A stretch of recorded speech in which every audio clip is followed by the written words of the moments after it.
For reaction, let's welcome in Tennessee Congressman and member of the House Transportation and Infrastructure Committee, Tim Burchett, back with us this morning, Monday morning. Happy Father's Day, my friend. Good to see you. Good seeing you, brother. Thanks for having me on. I like your tie selection today. Yeah, it's from the Rob Schmitt collection. Yeah, well, you wear it well. You wear it very well. Thank you, brother. Congressman, I feel like, every time we have you on early in the week, Monday, Tuesday, the administration is dealing with a problem that they didn't have a week ago. This week, it's gridlock at the airports. People really upset about this, as you can imagine. Flying is a big ordeal anyway. When you're dealing with a delay or a cancellation, that's a disaster. What's going on here? Why is this happening? Well, it's a nightmare. It's a combination of things. I think I myself was stuck Thursday. I was on an American flight direct to Knoxville and delayed, got on the plane, got off the plane. They claimed it was air traffic controllers, and you heard the mechanics and they're yelling at each other, and then got on another plane, deplaned there, and then was delayed again and then told to catch another one. Then I was stuck at the airport for over 10 hours. So I saw people's frustrations. And I saw I thought it was disorganization by the airlines, but also the fact that so many people, retired or whatever during COVID, and they encouraged that to stay in business. And now they're having to rehire. So it's just a combination of things. And Buttigieg, right? I mean, that's just an indicator of a much bigger problem, and myself. Yeah. So there you go. So Pete Buttigieg, a lot of people think he's going to be a candidate in 2024 if Joe Biden decides not to run again. But we've got a supply chain crisis that falls under him, and now we're dealing with it.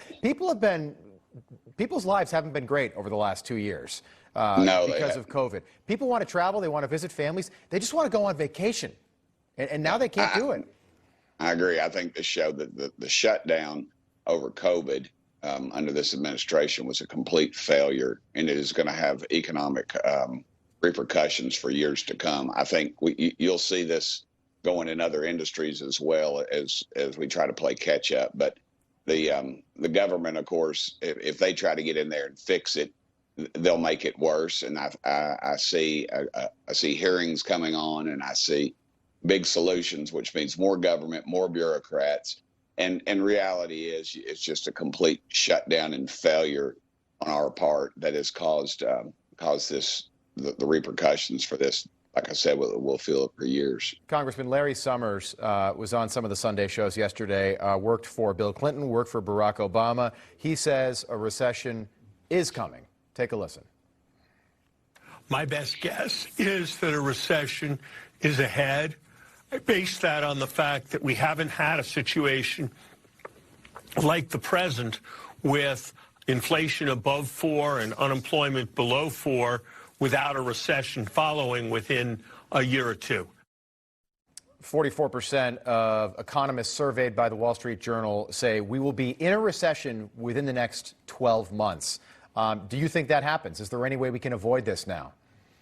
I do. I think we could quit printing money, pushing it out there, quit going into debt, release get us back in the oil business for one thing. I think would greatly affect that, because then that would cause the prices to drop and people could afford it and people could go back to work. I've talked to people that are not taking jobs because all the money that they would make would be eaten up in traveling to and from the job. That is ridiculous in this economy. We ought to be, in this country, we ought to be pumping gas. And I think that's at the root of it. I think this is 100% preventable, yet it won't be, because this administration is hell-bent on pushing us towards electric vehicles, which they've stated many times. Yeah. Congressman, just want to get your take. I saw that you tweeted about the Leah Thomas situation. She's the Penn transgender swimmer, born a biological male.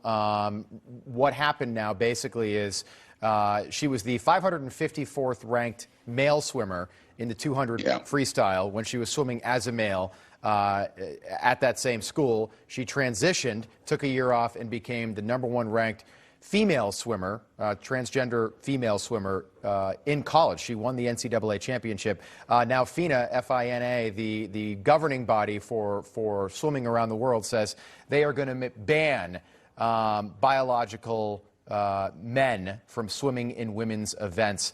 Many say the Olympics are next. We know Leah Thomas wants to swim in the Olympics. She said as much on an ABC News interview. Is this a step in the right direction?